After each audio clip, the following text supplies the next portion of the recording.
We often think that studying for long hours, reading as much as we can, studying as hard as we can will help us in learning more. I remember I used to do the same during my exams. Yet research shows that highly successful students actually spend less time studying than their peers do. They just study more effectively. Back then, I did not know any scientifically backed study techniques. I wish someone had shown me a video like this to help me learn more and achieve more in my exams without feeling much stress. Apart from helping students in learning more, the techniques discussed in this video can help anyone who wants to learn new things, new skills and enjoys lifelong learning. They are applicable to all age groups. But before we get into the 4 scientifically backed study techniques, a big shout out to Unacademy, India's leading e-learning platform. Guys from Unacademy approached me and said, "Hey buddy, students are going to face exams in a few months. Can we do something for them?" I thought for a while and said why not. So I present you this 3-episode series in collaboration with Unacademy. This is the first episode of this series. In the next 2 episodes we will discuss the techniques to stay focused and manage exam stress. During this pandemic, Unacademy decided to make education more affordable for Maharashtra State Board students. Not just affordable, in some sense free of cost. Because if you use my referral code, you can start your preparation for free, which includes free benefits like live classes, tips to crack exam, daily quizzes and much more. All for free. You just have to download the Unacademy app and sign up using my referral code Eclectic. More on that later. Let's get back to our study techniques. Technique number 1. Pre-test quiz. In this technique, you start your preparation or study session by asking a lot of questions about the topic you want to learn. I use this technique when I start my research process to make YouTube videos. Firstly, I choose a topic for the video. Mostly it is an idea related to history or self-improvement. Then before starting to read anything about that topic, I write down all the questions I have in mind on paper. Like why I am choosing this topic, what is the origin of that topic or idea, how is this topic going to help my YouTube audience. Here is the framework I use. To learn any concept, always start from the origin. You can apply this framework to learn any mathematical or scientific concept. For example, if you want to understand Pythagoras theorem, first ask yourself, what is the origin or history of Pythagoras theorem and where was it used for the first time? If you do this, you will come across very interesting information, like we may have been crediting Greek mathematician Pythagoras for this theorem, but in reality this theorem is far older than that.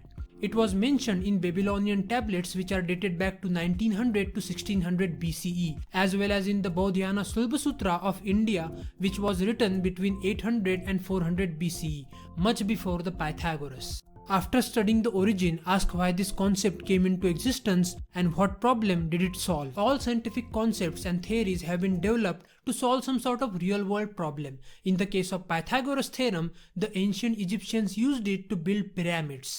This initial phase will spark the necessary curiosity in your mind, and at this point you will become much more interested in the concept than you were before. And that's the right time to study that concept, learn its formulas, definition and other stuff. The last stage is to find out its real world applications. For example, Pythagoras theorem is majorly used in the construction of buildings to measure square angles. This process will make your learning process more alive, will help you retain more information and will give you the ability to test out your knowledge in the real world. Start with the questions and be curious about what you are about to learn. When students practice answering questions even incorrectly before learning the content, their future learning is enhanced. Research has shown that pre-testing improves post-test results more than spending the same amount of time studying. Number 2. The reflection method coupled with active recall. Every day before going to bed, sit down for a while and think about all that you have learned throughout your day and write down everything you can recall on paper.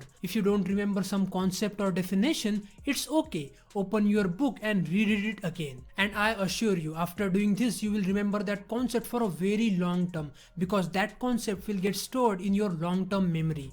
You can also maintain a reflective journal for this. We generally keep reading the same concepts again and again for revision, but that is repetition.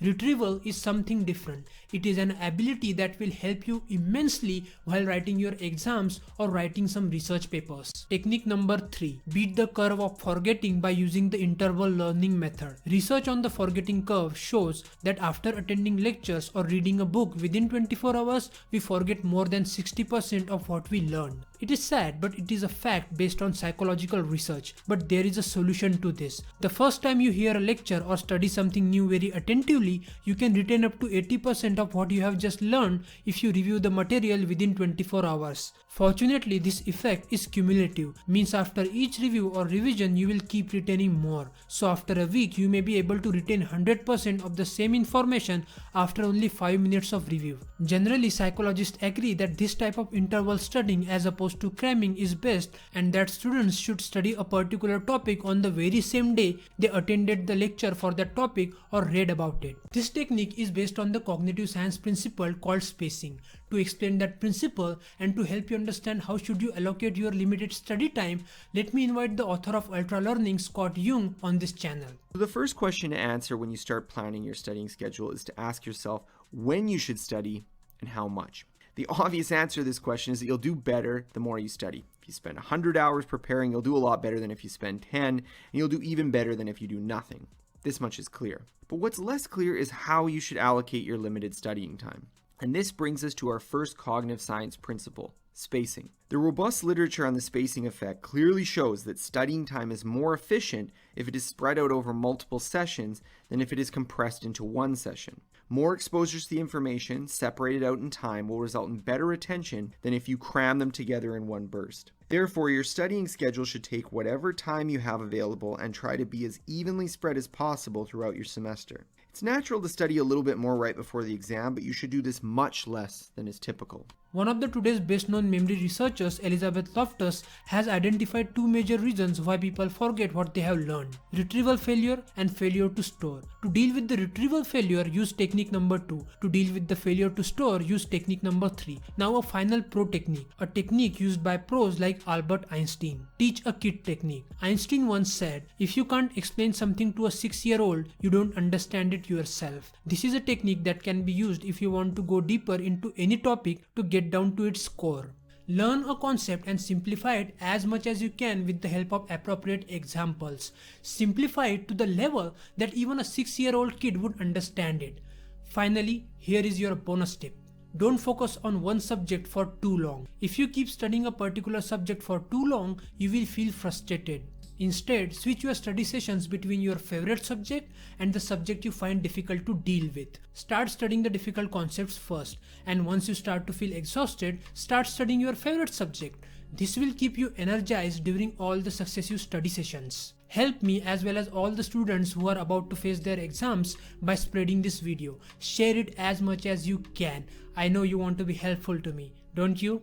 And finally, a big thank you to Unacademy for collaborating to make this series possible. Download the Unacademy app and start your preparation for free. Maharashtra's top educators have come together on the Unacademy platform to help students ace their final exams for mathematics, social science and science. First try their free live classes and enjoy other free benefits, and then if you like, you can subscribe to their courses at just 250 rupees a month per subject, with including all the benefits you are seeing on your screen. You get premium study materials, question banks, convenience to learn in Hindi, English and Marathi, and much more. Even if that is not enough, students can get additional 10% discount if they use my referral code ECLECTIC. All the important links are mentioned in the description down below. Do check them out. So hurry up, spread the word. In the next episode, let's discuss a technique that can help you to stay focused during all your study sessions.